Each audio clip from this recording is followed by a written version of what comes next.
vai ter dengue lá, tá bom? Ai, vai ter dengue lá. Vai ter dengue lá em Brasília.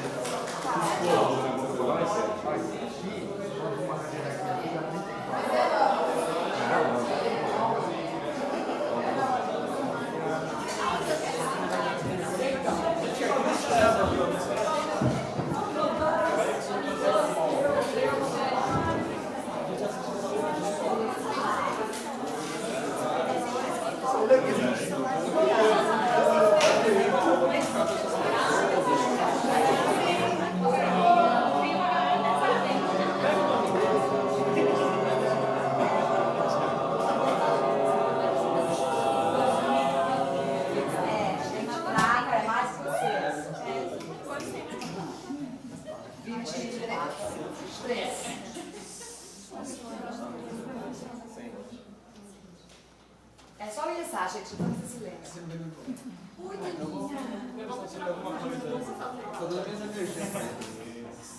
Iessá! Iessá! Iessá! Iessá! Iessá! Iessá! Iessá! Iessá!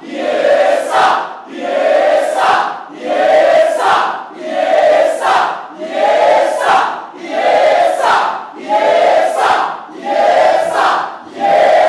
Iessá! Iessá! Iessá!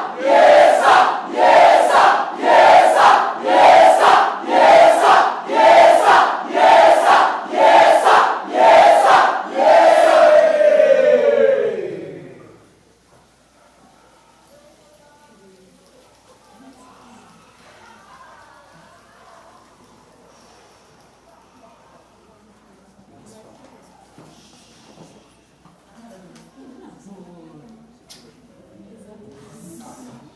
Iessá! Iessá! Iessá! Iessá! Iessá! Iessá!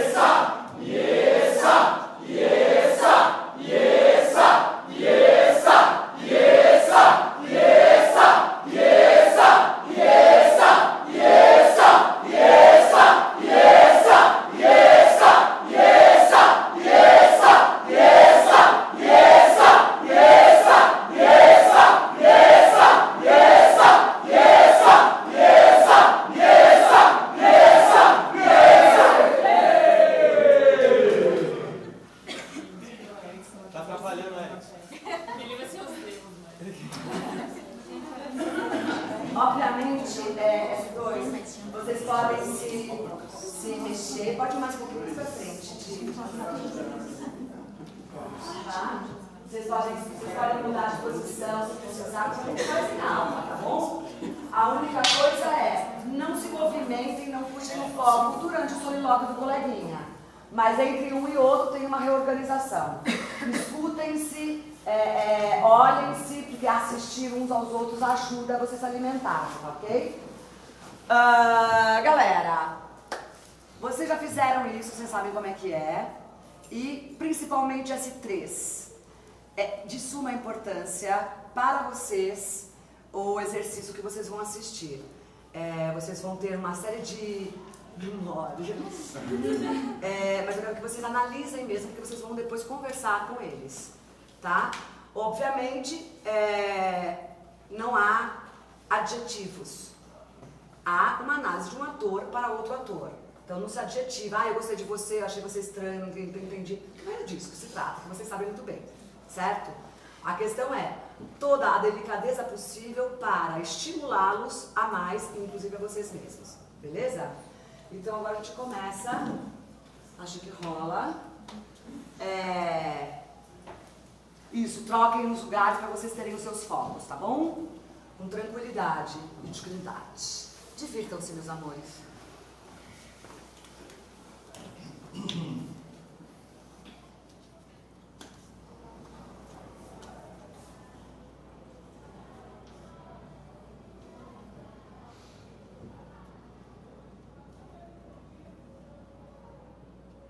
Sai do meu pensamento e mudarás de ideia.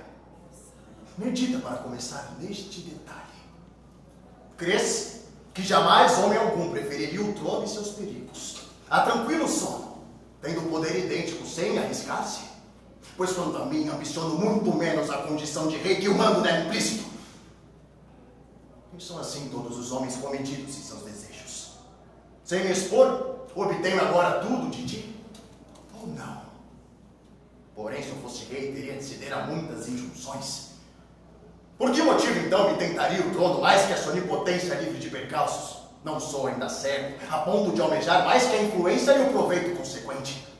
Já sou por todos festejado, todos me acolhem solícitos, e todos que precisam de ti primeiro me procuram.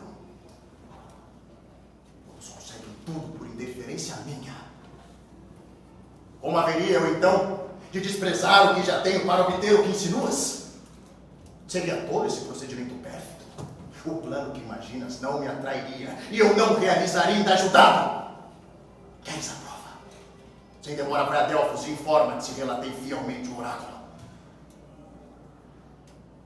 Ainda vou mais longe. Se me convenceres de haver-me coloreado com o velho adivinho, merecerei dupla condenação à morte. A minha e a tua. Não me acuses com base em vagas, pálidas suspeitas sem me ouvir. Fere a justiça apelidar levianamente os bons de maus ou os maus de bons, e desprezar um amigo fidedigno, em minha opinião, é o mesmo que menosprezar a própria vida. O bem mais precioso. Com o passar dos anos, seguramente reconhecerás tudo isso. Pois só com o tempo se revela o homem justo. Mas basta um dia para descobrir o pérfido.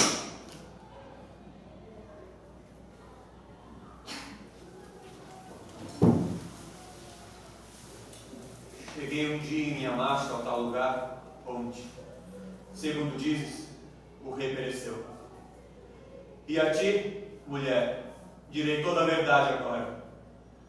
Segui despreocupada a minha rota. Ao me aproximar da encruzilhada Trens, vi um arauto à frente de um vistoso carro correndo em minha direção, em rumo inverso. No carro viajava um homem já maduro, com a compleição do que me escreveste há pouco. O arauto e o próprio passageiro me empurraram com violência para fora do caminho. Eu, encolerizado, devolvi o golpe do arauto. Ao ver me reagir, o passageiro aproveitou o momento em que aproximei do carro e atingiu-me com um duplo aguilhão, de cima para baixo, em cheio na cabeça. Como era de se esperar, custou-lhe caro o feito. No mesmo instante, valendo-me de meu bordão, com esta minha mão feriu gravemente. Tombando para o outro lado, ele caiu. E creio que também matei seus guardas todos. Se o viajante me mostrar de fato lá, quem é mais infeliz do que eu nesse momento? Que homem poderia ser mais odiado pelos augustos deuses? Estrangeiro algum, com cidadão algum teria o direito de receber-me em sua casa, de falar-me. Todos deveriam repelir-me. E o que é pior, fui eu, não foi a qualquer, quem pronunciou as maldições contra mim mesmo. Também matou a esposa do finado rei, ao estreitá-la desde os braços que mataram. Não sou um miserável monstro de impureza? E terei de exilar-me, e em minha vida errante não poderei jamais voltar a ver os meus, nem pôr de novo os pés no chão de minha pátria, pois se eu fizesse, os fados me compeliam a unir-me à minha mãe e matar o rei Pólibo, meu pai, a quem devolvi tudo mais.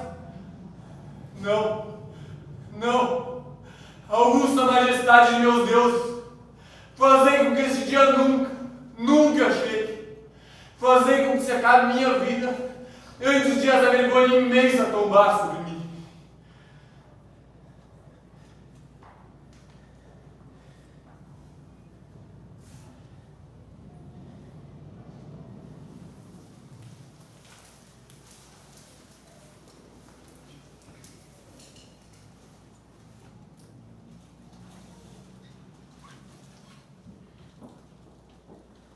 Sejas feliz por as deixares vir, Creonte. Protejam-te os augustos deuses mais que a mim. Minhas crianças, onde estáis? Vinde até mim. Vinde até minhas mãos. fraternas. Foram elas, estas mãos que privaram meus olhos da luz, olhos outrora brilhantes de vosso Pai. Eu nada vi então, desconhecia tudo, minhas pobres crianças, e vos engendrei no ventre de onde eu mesmo antes saíra. Choro por vós, pois já não posso contemplar-vos, pensando nas inumeráveis amarguras que hei de suportar ao longo desta vida. A que assembleias dos tebanos, a que festas irei sem regressar ao lar antes da hora, chorando lágrimas sem conta. E quando houverdes chegado à idade florescente do Himeneu, quem, minhas filhas, terá a ousadia de carregar convosco todas as torpezas que serão sempre a maldição de minha raça e da que nascerá de vós? Que falta agora a vossa desventura. Vosso pai matou seu próprio pai e desposou a própria mãe, de quem ele nasceu, e vos gerou depois nas entranhas onde há mais tempo foi gerado. Eis as injúrias que sempre tereis de ouvir. E quem vos há de desposar? Quem, minhas filhas? Ninguém, crianças, e definhareis estéreis e na solidão. E tu, Creonte, que agora és pai, apenas tu destas crianças. Mas a mãe delas e eu nada mais somos. Ouve, não abandones estas criaturas frágeis, do mesmo sangue teu, a sua própria sorte. Esperam na sedia, fome e a mendicância. Não lhes impunhas uma vida igual à minha. Tem piedade delas, vendo-as nesta idade, privadas de qualquer apoio salvo o teu. Faze um sinal de assentimento, homem bom. Seja generoso. Toca-me com tua mão. E vós, e as crianças, se possuísseis entendimento, eu vos daria um só conselho. Apenas desejai, onde estiverdes, filhas, viver uma existência mais feliz que a minha.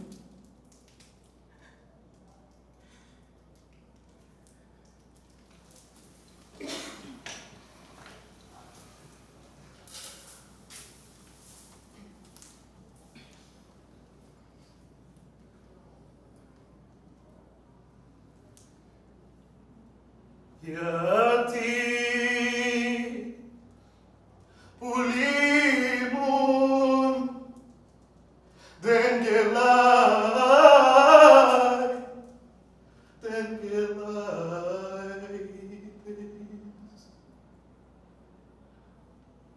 pelos indícios que ouvirás de minha arte, já saberás. Estava eu no antigo assento profético, onde todas as aves se reúnem, dentro do alcance dos sentidos que me restam, quando um clamor confuso ouvi de aves estrídulas gritando maus presságios ininteligíveis. Eu deduzi que umas às outras se feriam com as garras mortalmente. O estrépito das asas não me deixava dúvidas. De imediato eu tentei, amedrontado, recorrer ao fogo em pleno flamejante altar, ansioso por augúrios. Das vítimas, porém, não se elevavam chamas. Liquefazia-se a gordura sobreposta às coxas, de onde só saía desagradável fumo que molhava as brasas crepitantes. O fel se evaporava. As coxas...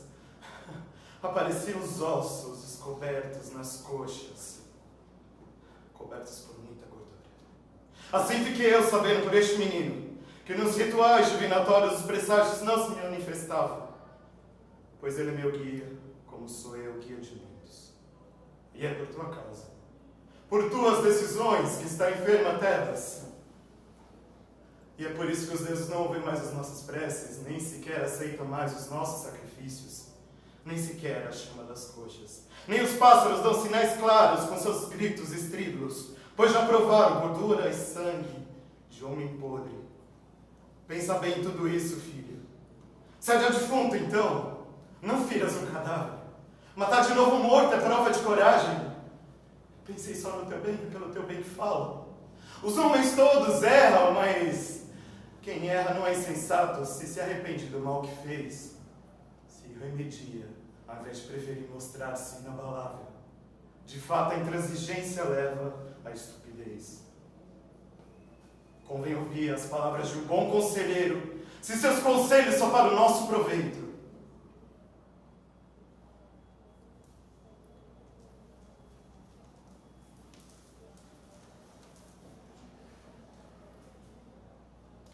Éter divino, ventos de asas lépidas, águas de tantos rios, riso imenso das vagas múltiplas dos mares, terra, mãe de todos os seres, e tu, sol, onividente olho, eu vos invoco. Notai os mares que eu, um Deus, suporto, mandados contra mim por outros deuses.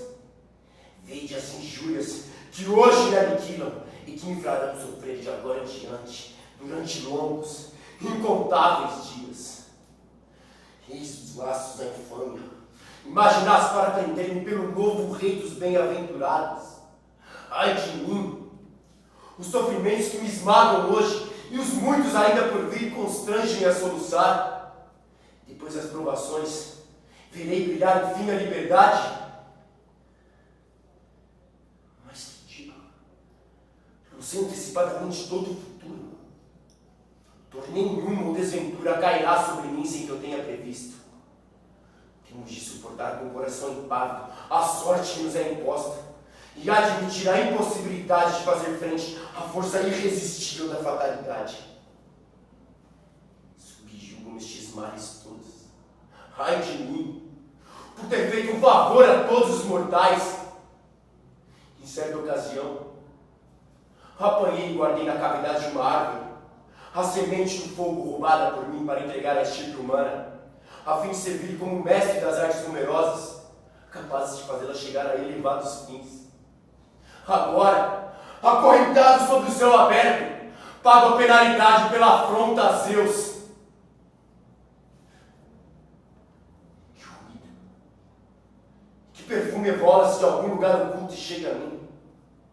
Vem ele de algum deus? Ou de mortais? Ou de qualquer mistura de um e de outro? Venha este rochedo, fim do mundo, contemplar os meus males? Ou então, o que desejam deste infeliz? De mim, um Deus desventurado, preso a cravos de aço que imobilizam, detestado por Zeus, seu inimigo, por haver amado demais os homens. Ouço perto de mim cantos de pássaros. O claro éter responde silvando os movimentos bruscos das asas rápidas. Qualquer ruído estranho agora assusta.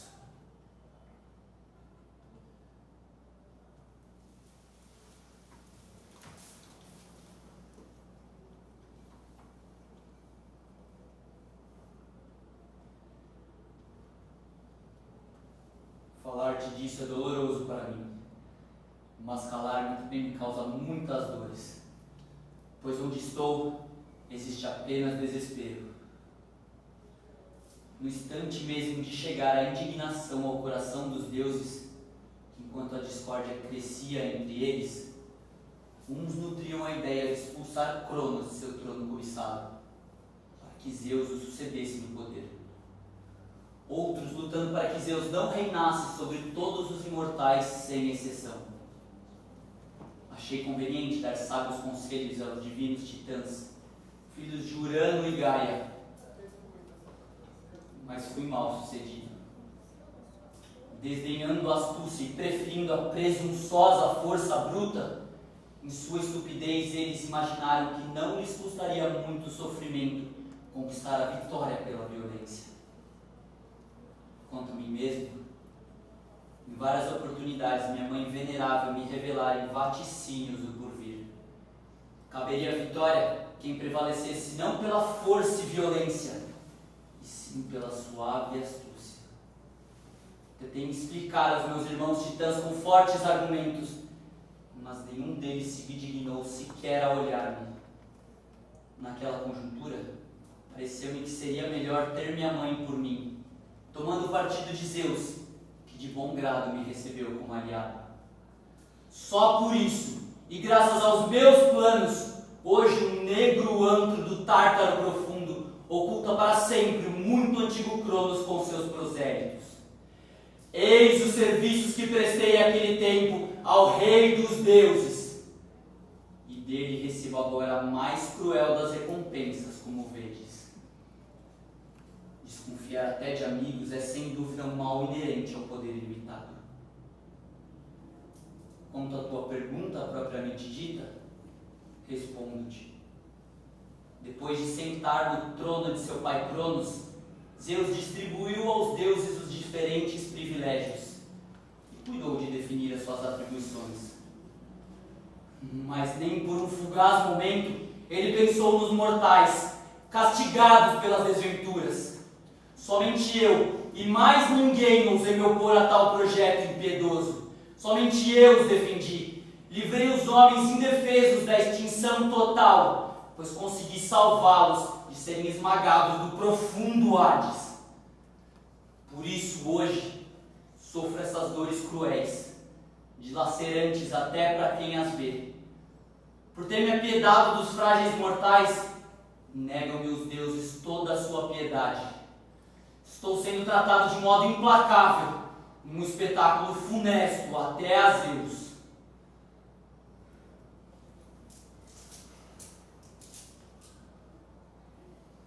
Minha resposta é esta. Há de chegar o dia em que, malgrado a pertinácia de sua alma, Zeus passará a ser extremamente humilde, pois os festejos nupciais já programados custariam o fim do trono e do poder com seu inevitável aniquilamento. Será então inteiramente consumada a maldição de seu pai, Cronos, contra ele, e nenhum Deus, além de mim, será capaz de revelar-lhe com total clareza o meio de conjurar o seu desastre e perdição. Somente eu tenho a ciência do porvir e o poder de evitar a sua consumação. Depois, se ele quiser, troveje sem parar, fiando-se no estrondo que satura os ares, agitando nas mãos o dardo afogueado. Nenhum socorro o impedirá de despenhar-se ignobilmente numa queda inevitável. Tão formidável há de ser o seu adversário que a essa hora já começa a preparar-se. Prodigioso ser com quem a luta é árdua, descobridor de um fogo muito mais potente que os raios dele e de um estrondo colossal capaz de sobrepor-se até ao seu trovão. Diante dele, o próprio flagelo marinho que abala a terra, sim, eu refiro-me ao tridente, a arma de Poseidon, voará em pedaços. No dia em que, afinal, for atingido o alvo e tiver fim a minha longa provação, Zeus ficará sabendo a distância imensurável entre reinar e servir.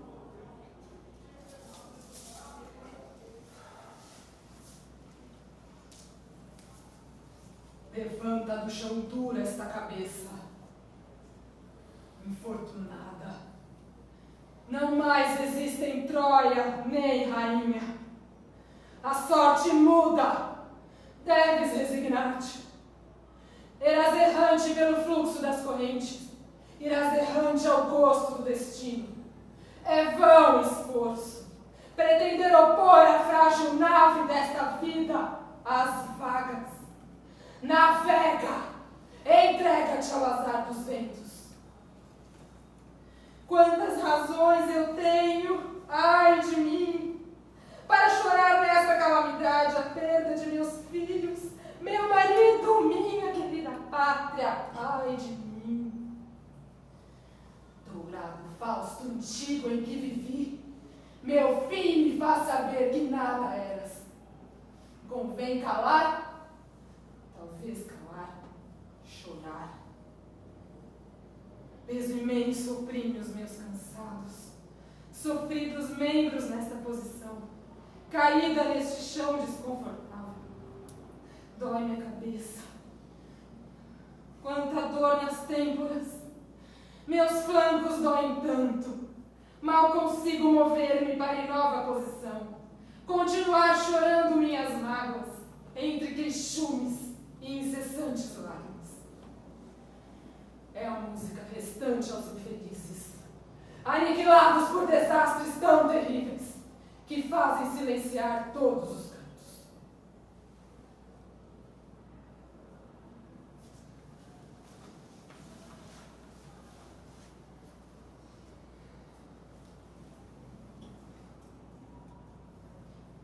Coroa minha fronte vencedora, mãe, e regozija-te com minhas núpcias régias.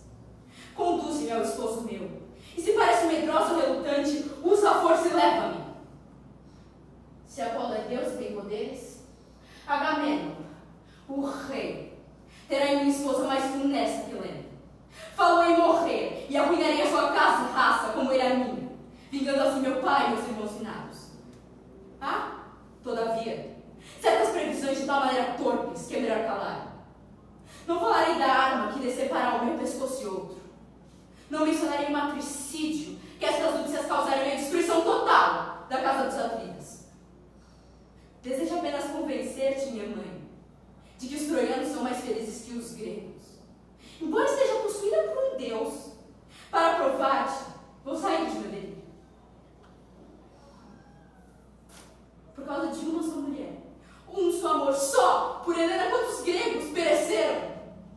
Seu chefe, cujas qualidades muitos louvam, sacrificou o mais precioso de seus bens, visando o mais nefando de todos os fins. A alegria de seu lar? A própria filha ele entregou a seu irmão. Ele a matou, apenas para devolver-lhe a esposa indigna, mulher levada de seu lar não pela força, mas por vontade própria. E os homens desse rei, por ele conduzidos para longes terras, as margens do Escamandro foram dizimados em lutas árduas, cujo prêmio não seria nem a sobrevivência do país natal, nem a preservação das muralhas primeiras. E essas vítimas sem número, diárias, não mais reviram seus abandonados filhos, e a mão que a sepultou não foi da esposa amada. Em terra estranha jazem seus sofridos corpos.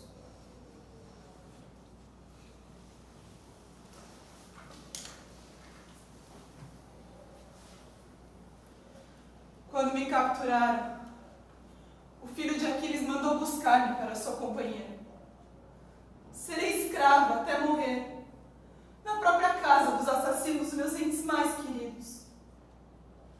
Se apenas posso, por momentos, afastar do pensamento a imagem lúcida de Heitor, em vão esforço para abrir meu coração ao meu esposo de hoje, sinto-me covarde e traidora vil do esposo recém-morto. Se, inversamente, guardo intacto o amor primeiro, provocarei a ira do homem que me tem. Segundo dizem, a aversão de uma mulher por outro homem numa noite se desfaz. Abominada para sempre deve ser aquela que, infiel a seu primeiro esposo, aceita outro homem e lhe tem amor. Até os irracionais, até a égua estúpida recusa-se arrastar o jugo habitual, se é separada do diuturno companheiro. E as bestas são de natureza inferior, destituídas de palavra e sentimentos. Em ti, querido Heitor, eu tinha um bom esposo e me bastava. Inteligência, bens, nobreza, coragem, tudo eu vi em ti e abundava. Eu era pura quando um dia me levaste da casa de meu pai, e dentre os homens todos, foste o primeiro a vir ao meu leito de virgem. Agora não existes mais. Serei levada a bordo de uma nau odiosa para Hélade, cativa, condenada à condição de escrava. Talvez os males que a violenta morte trouxe a fornecer já pareçam bem menores depois de ouvires o futuro que me aguarda, e não te façam derramar as mesmas lágrimas.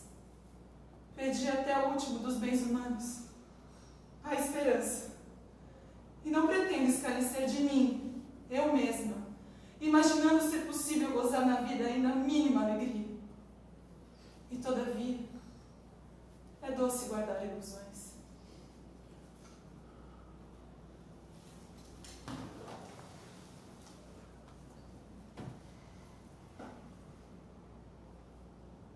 Filhinho, meu querido, és tudo que me resta, meu filho, e morrerás nas mãos dos inimigos.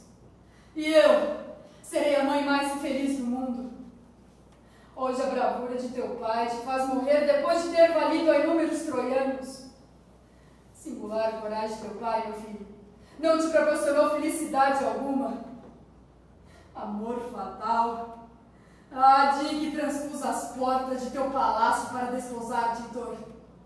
Não foi para dar uma vítima aos helenos que Heitor e eu quisemos tanto ter um filho, mas sim para que um dia fosse o rei da Ásia de mestres abundantes.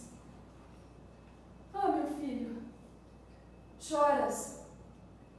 Terás intuição da morte que te espera. Por que te agarras com tal força a meu vestido, com as pequeninas mãos assim, tão apertadas?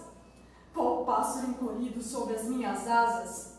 Heitor não mais virá valer-te, filho meu, portanto a lança gloriosa, tão solícito, como se brotasse do chão para salvar-te. A mão paterna e o poder troiano foram-se. Em salto horrível de cabeça para baixo, lançar-te-ão das altas torres sem piedade, e com teu pequenino corpo destroçado exalarás em mim o último suspiro. Ah, criancinha frágil que essa mãe sem sorte gostava tanto de acariciar no colo. Ah, o suave odor de teu formoso corpo, filho. Nutriu-te em vão meu seio generoso. Foram inúteis os desvelos, vãs as penas em que me extenuei por tanto tempo. Agora beija pela derradeira vez a mãe que te deu vida. Abraça-me, meu filho. Enlaça teus bracinhos pelo meu pescoço e por instantes une teus lábios aos meus.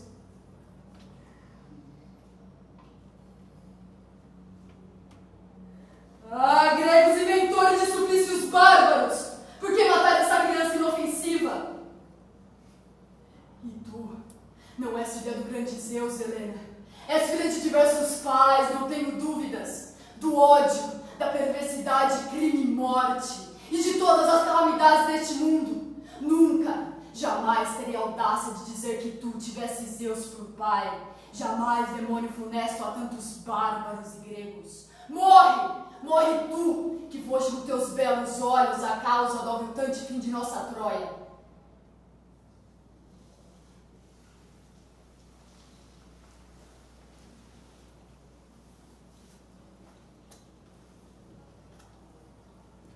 Pousai no chão o escudo de meu filho, guardas.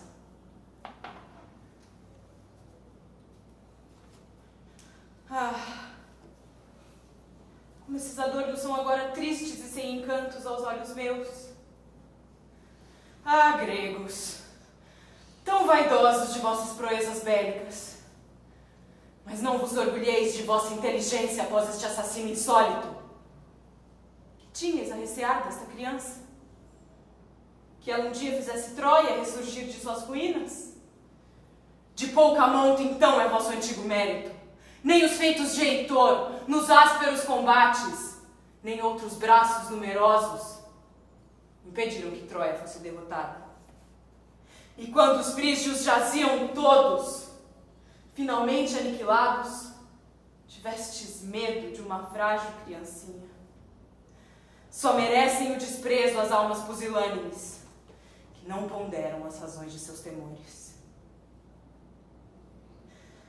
Ah, bem-amado, como foi triste o teu fim.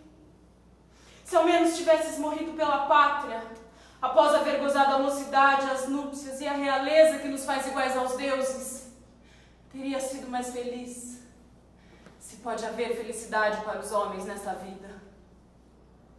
Nem mesmo te foi concedido desfrutar dos bens acumulados por teus ancestrais. Tão novo não tiveste consciência deles. E morto, não os apreciarás jamais.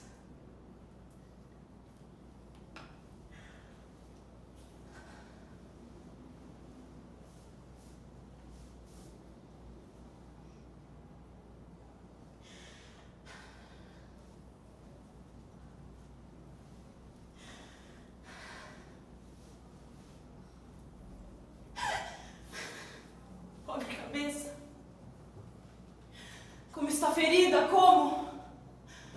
Nossas muralhas construídas por Apolo para teus ascendentes foram crudelíssimas, pois arrancaram quase todos os cabelos que a tua mãe se comprazia tanto em pentear caído sobre a testa, e que beijava tanto. E o belo rosto, deformado, ensanguentado, eu não posso terminar. Que horror! Quero afastar de minha vista este espetáculo pungente. Ah, mãos em que eu gostava tanto de encontrar a semelhança das mãos nobres de teu pai, agora estão assim, inertes, mutiladas. Queridos lábios, de onde tantas vezes vinham alardes infantis, vejo-vos mortos hoje. Mentias, coitadinho, quando prometias pulando em cima de meu leito. Hei de cortar, avó, quando morreres, os meus cabelos crespos. E quando for com todos os meus companheiros dizer-te eternecido adeus, jogá-los-ei em teu sepulcro. Mas não choraste por mim. Sou eu, a tua avó, sem pátria e sem filhos, quem levará ao túmulo teu tenro corpo tão maltratado. Ah, infeliz! Quantas carícias, meigos cuidados, intermináveis vigílias em que te contemplava. Tudo está perdido.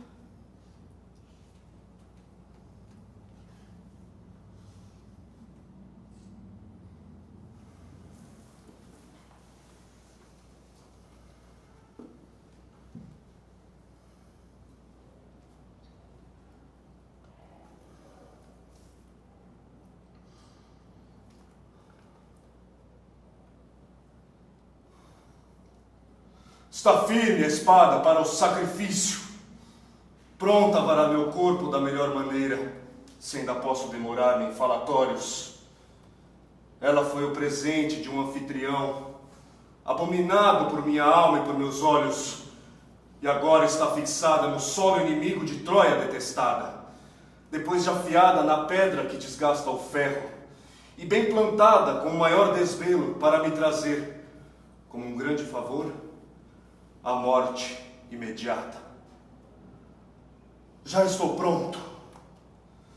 Agora, Zeus, és o primeiro, como convém, a quem devo implorar ajuda. Não pretendo pedir-te um favor muito grande. Concede-me somente a graça de mandar um mensageiro a Teucro, dando-lhe a notícia, para que ele seja o primeiro a levantar meu corpo, traspassado pela espada férrea, molhada com meu sangue quente. Não desejo que ele, encontrado antes por meus inimigos, seja pasto de cães e de aves carniceiras. Eis tudo o que espero de ti agora, Zeus. Depois dele, invoco Hermes infernal, guia dos mortos. Peço-lhe que me entorpeça suavemente e que num salto ao mesmo tempo fácil e rápido eu consiga atravessar a longa espada no meu corpo. Ainda invoco as virgens inflexíveis, divinas eríneas de calcanhares rápidos, que sempre observam os males praticados pelos homens maus. Fiquem elas sabendo como vou morrer. Pobre de mim, por causa dos filhos de Atreu, e os faça perecer miseravelmente. Ah, miseráveis! E da mesma forma que elas verão meu próprio sangue derramado aqui, eles pereçam sob os golpes de parentes, depois de derramarem por seu turno o sangue.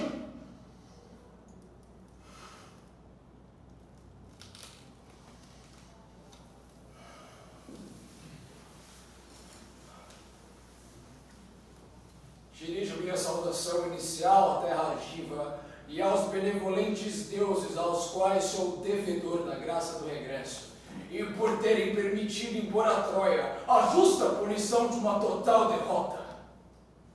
Indiferentes das arengas arrastadas e a réplica pouco sincera dos culpados, em gesto unânime, os deuses depositaram o seu veredito na urna sanguinolenta. Pereça, Ilion. Seja destruída, Ilion. A urna do perdão permaneceu vazia. Os votos da esperança não apareceram. Até agora, o negro fumo dos incêndios é testemunha da destruição total de Troia. Ainda sopram as rajadas do castigo e sobe aos céus, em meio a brasas consumidas, o odor de uma opulência reduzida a cinzas.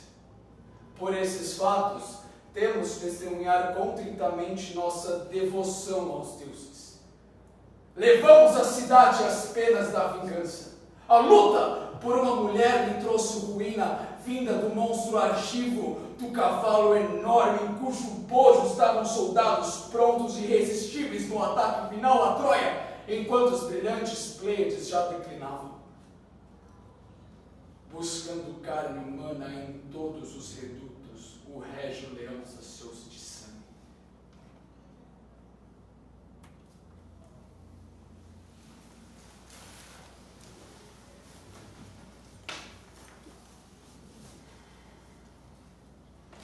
Vamos supor, porém, que essa virtude minha não te convence.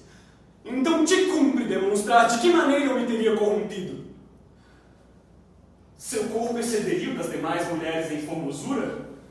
Ou por acaso eu nutriria a expectativa de vir a ser o senhor de tua própria casa, conquistando um leito que me faria herdá-la? Eu seria fútil demais e não teria um mínimo bom senso. Dirás que o mando tem encantos. Para os homens dotados de juízo ele não tem um mínimo, se é certo que antes de mais nada ele destrói a consciência dos mortais que seduziu. De minha parte, aspiro a triunfar primeiro nas duras disputas atléticas da Hélade e a ser feliz com a amizade dos melhores. Ponho em segundo plano os êxitos políticos. Assim se pode agir de acordo com a vontade, e a ausência de perigos tem encantos maiores que os do mando. Agora sabes tudo, salvo uma observação que ainda vou fazer. Se eu tivesse uma testemunha, apenas uma para testar quem sou, se ela ainda visse luz enquanto tento defender a minha causa e passo os fatos em revista, terias convicção de que nunca pequei contra teu casamento, nem tive jamais desejo de fazê-lo, ou pensei nessa infâmia. Matem-me, sem renome ou glória às divindades. Após perder a pátria, expulso de meu lar, errante pelo mundo, sem que mar ou terra acolha meu cadáver se eu for culpado. Com referência a ela, se foi o temor que lhe tirou a vida, não tenho certeza. Nada posso dizer além destas palavras. Sem ter virtudes, ela quis apresentá-las, e nós, que as tínhamos, não soubemos usá-las.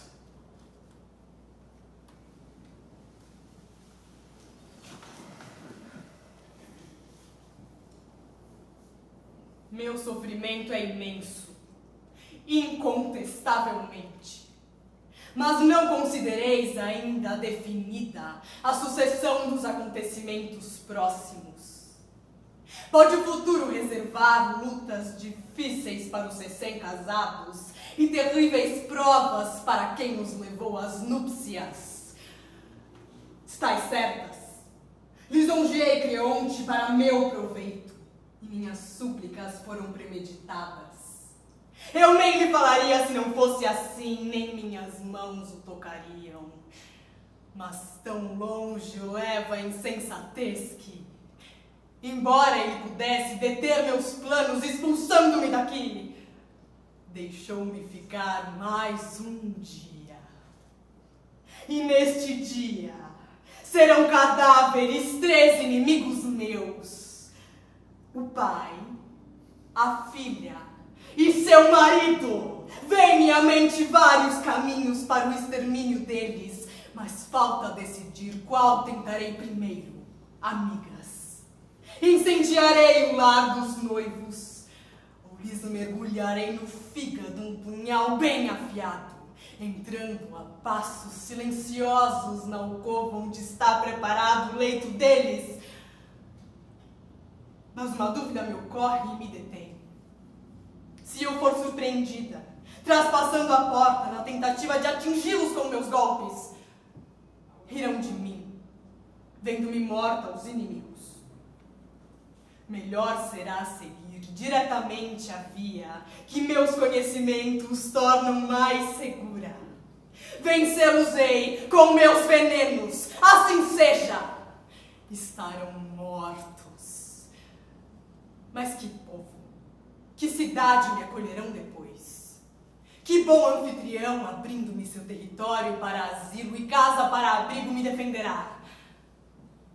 Nenhum. Então devemos esperar um pouco. Quando eu puder contar com o refúgio certo, consumarei o assassinato usando astúcia e dissimulação. E quando eu decidir, nada, nenhum obstáculo me deterá. E de punhal na mão os eliminarei, ainda que tenha de morrer, sem recear o apelo à força. Não, por minha soberana, pela deusa mais venerada e que escolhi para ajudar-me, Hécate, que entronei no altar de minha gente, nenhum deles há de rir por ter atormentado assim meu coração. Quero que se arrependam de seu matrimônio amargamente. E amargamente se arrependam de sua aliança e de meu iminente exílio. Vamos, Medeia! Não poupes recurso algum de teu saber em teus desígnios e artifícios.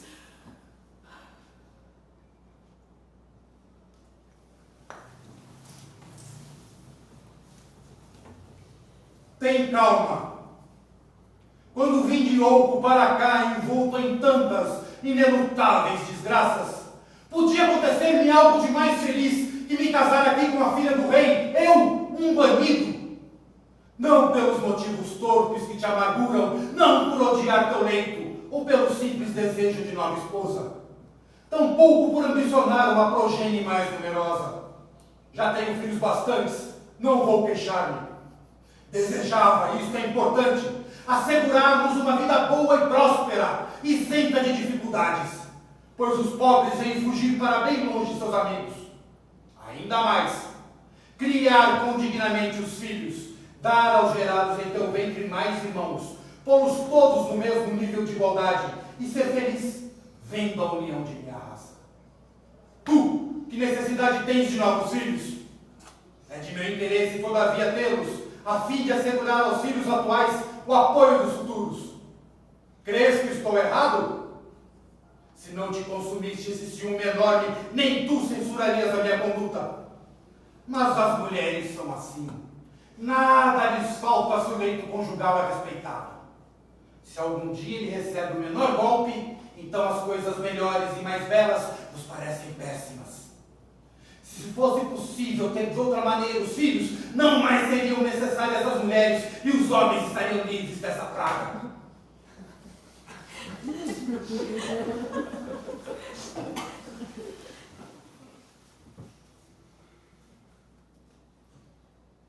Mas mudo aqui meu modo de falar, pois tremo só de pensar em algo que farei depois. Devo matar meus filhos, e ninguém pode livrá-los desse fim. E quando houver aniquilado aqui os 2 filhos de Jazão, irei embora, fugirei, eu, assassina de meus muito queridos filhos, sob o peso do mais cruel dos feitos. Não permitirei, amigas, que riam de mim os inimigos. Terá de ser assim. De que vale viver? Já não existe pátria para mim, meu lar, nenhum refúgio nessa minha desventura. Fui insensata quando outrora abandonei o lar paterno, seduzida pela fala desse grego que, se me ajudarem os deuses, me pagará justa reparação em breve. Jamais voltará ele a ver vivos os filhos que me fez conceber, e nunca terá outros de sua nova esposa, que miserável, deverá perecer indescritivelmente graças aos meus venenos. Que ninguém me julgue covarde, débil, indecisa, mas perceba que pode haver diversidade no caráter, terrível para os inimigos e benévola para os amigos. Isso dá mais glória à vida.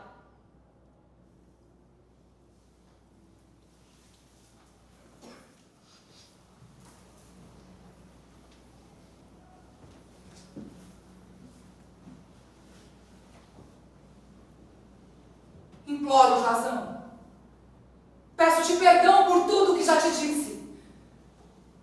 Deve ser compreensivo em meus momentos de exasperação, depois das provas incontáveis de paixão recíproca. Eu mesma ponderei e até me censurei. Por que tamanha insensatez e hostilidade contra decisões razoáveis, infeliz? Por que tratar como inimigos os senhores deste lugar? E um marido que age de acordo com nossos interesses, ao casar agora com uma princesa, para dar novos filhos?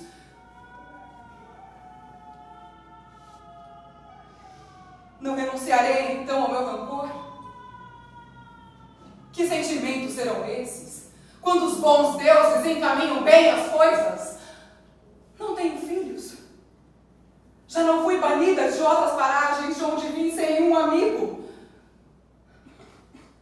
Essas ponderações me fizeram sentir toda a minha imprudência e toda a desrazão de meu ressentimento.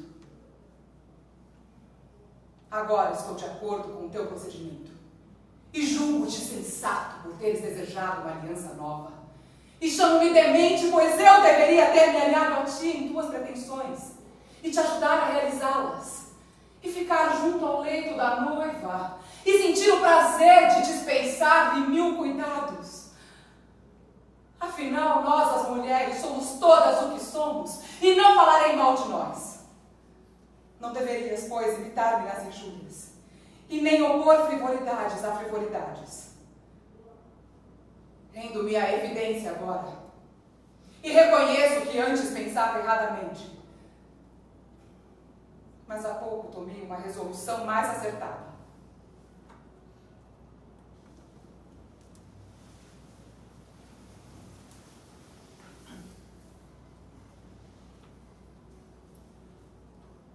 Queridos filhos meus, agora vos espera para o meu desespero um mundo diferente.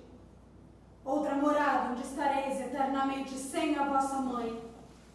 E me fazem partir, banida, para uma terra estranha, sem antes haver podido colher as muitas alegrias que esperava de vós.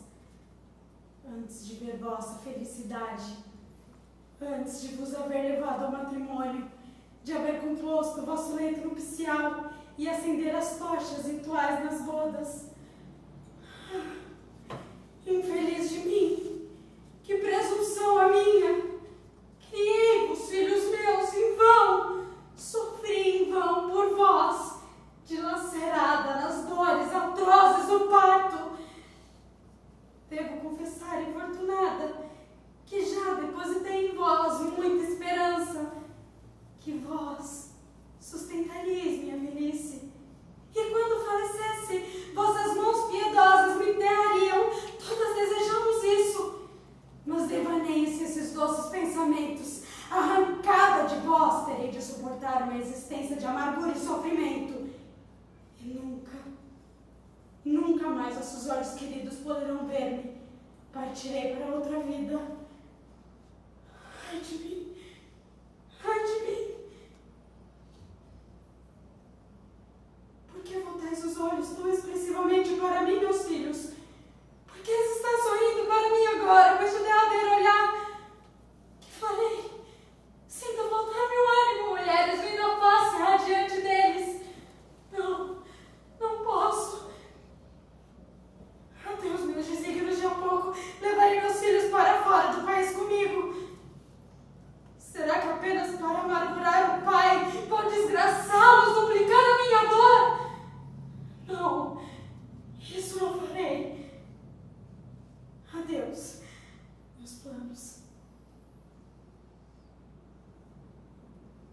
Não.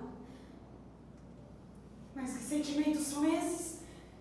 Devo tornar-me alvo de escárnio, deixando meus inimigos impunes? Não. Tenho de ousar. A covardia abre minha alma aos pensamentos vacilantes. E de para dentro de casa, filhos meus.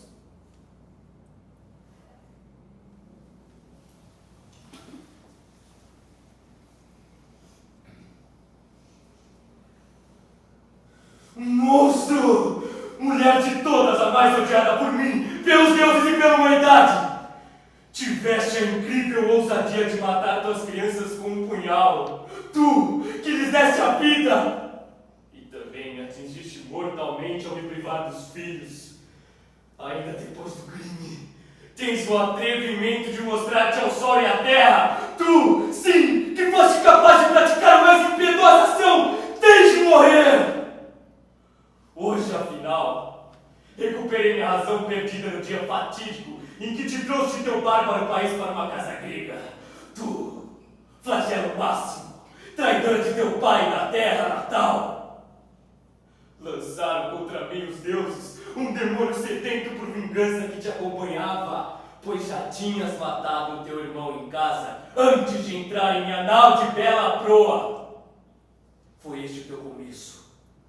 Logo, casaste com um homem que te fala e depois de lhe dar 2 filhos, imolaste-os às tuas bodas e ao leito nupcial. Jamais houve grega capaz de praticar tais crimes e eu te preferi em vez de outra.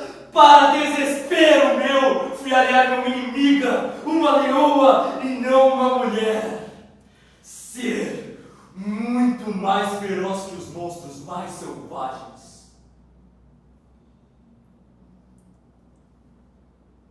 Mas por que falar? Eu não te ofenderia nem com 1000 injúrias, tão insensível és. Dana-te, pois, infame, nojento, infanticida! Resta-me apenas gemer curvado aos golpes desse meu destino. Eu não provei sequer o sabor das novas núpcias. E não vou conviver com os filhos, pois perdi-os. Ok, a primeira parte acabou.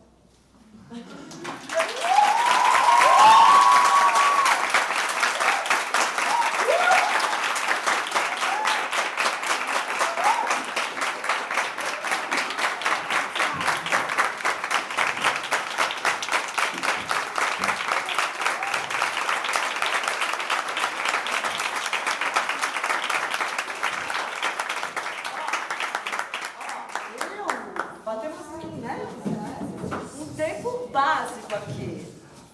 Não são nem 20 para as 9. Vamos nos trocar e voltar rapidinho, fazer? Que depois tem mais tempo para conversar? Oi? Faz aí. 1, 2, 3 e já. Baixinhas na frente, baixinhas na frente. Ah, tá bom. Bem, Léo. Bem, tia. Eu não sou baixinha, eu sou mignon. Tragédia. Tira mais uma, hein? Tá.